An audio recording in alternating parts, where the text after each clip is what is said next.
In the 1930s, the German Christians missed an opportunity.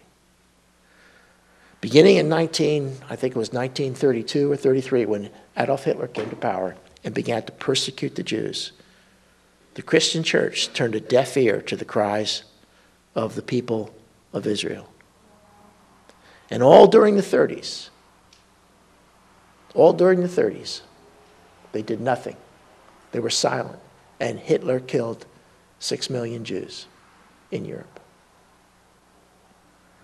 And now, those old Christians, if you'd ask them, what did you do?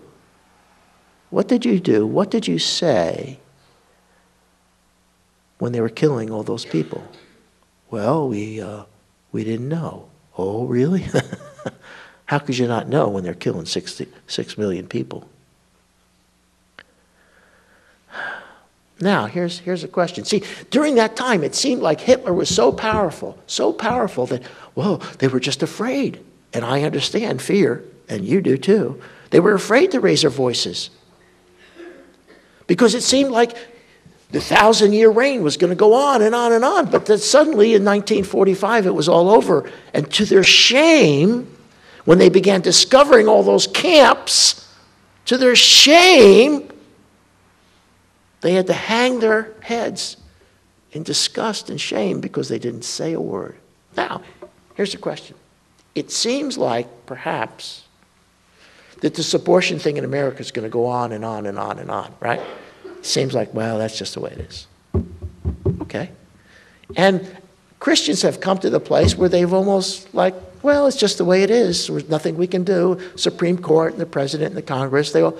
And see, everybody, we're in the same place right now that the Germans were in 1933, 1939, when Hitler was killing all those Jews. We're in the same place. Everybody thinks it's going on. But you know what? There's a very good possibility that one day it could be outlawed. And now, here's the question that will be asked of you, dear Christians, I would say to you. What did you do when they were killing 50 million of our children? What did you do? Is your grandchild going to look up at you and say, Granddaddy, Grandma, when they were killing all those babies, what did you do? Well, we prayed. Well, that's good to pray. We stayed in our church and listened to Bible sermons. Well, that's wonderful. But really, what did you do? Well, we didn't know. On and on and on. Now, that's a terrible thought, is it not? Now, here's a worse one. When you get to heaven,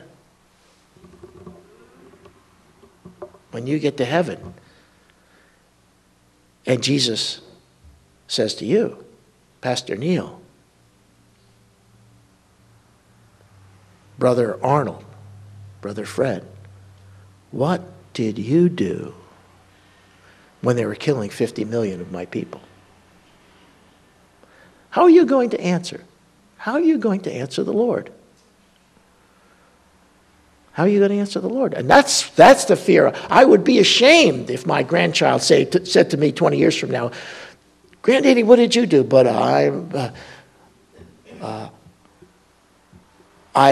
the person I fear in a good way is when Jesus says to me, Neil, what did you do when they were killing 50 million of my people? That's a very good question. And you want to answer, well, Lord, I was there.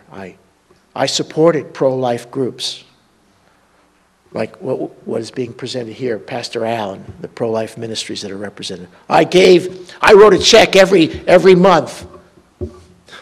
I couldn't be there, but I wrote a check. And I was involved in sidewalk counseling, and I was involved in prayer groups. I was involved in things like this. I tried to stem the tide of what was going on. That's a very important thing to do. We can't do everything, but we can do something. My heavens.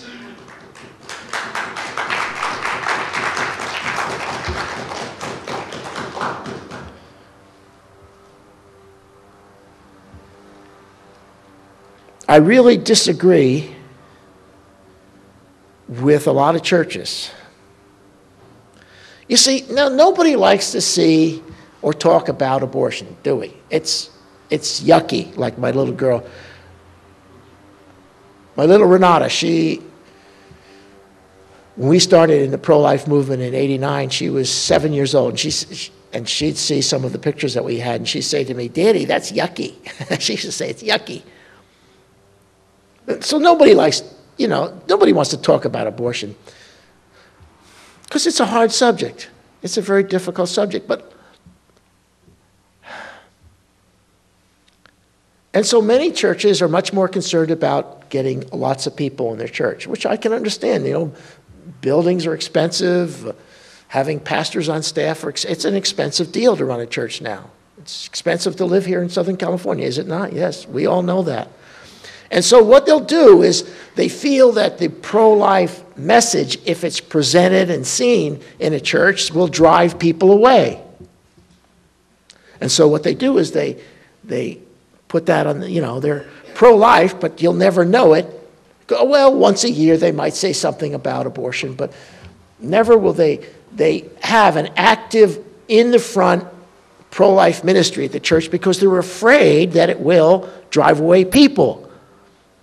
And what they say is, well, Pastor Neil, first they need to get saved, and then we'll tell them about the pro-life ministry. Well, I found that what they're saying is partially true. It does drive away people. I've had some people that don't come to my church anymore because we make a fairly strong pro-life message on a regular basis.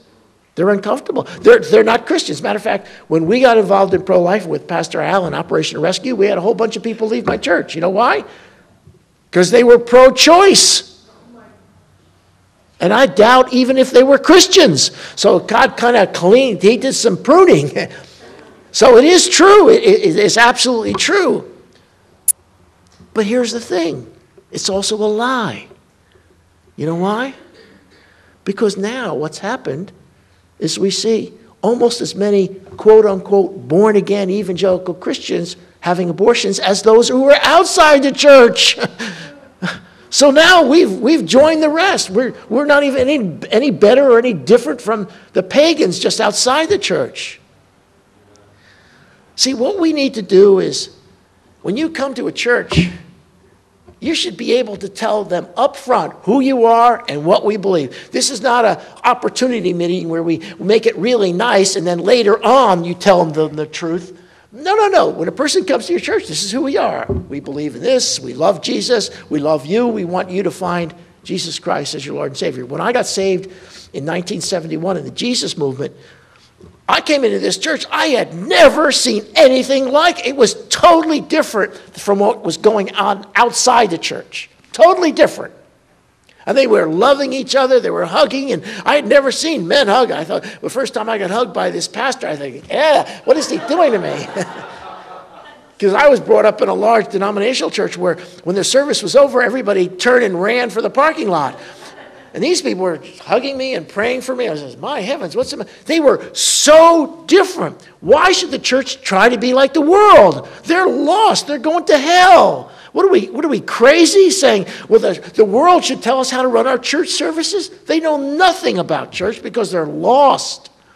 And yet they tell us, well, you've got to be seeker sensitive. You've got to be careful about what you say. Well, there's an offense that comes with the cross of Jesus Christ. There is an offense, and it offends those who don't want to hear it. Now, I'm not saying we should, hate people or any of that. Of course, we want to tell them the love of Jesus. But all the people who are angry at us, Sidewalk counselors, you know why they're angry? Because they haven't received the forgiveness of God. They don't understand. They have so much guilt in them. So much guilt. It's so bad. In 1989, right after we became active, because we always were, in principle, pro-life, like the rest of it. When we became active, there was about 12 ladies who came forward.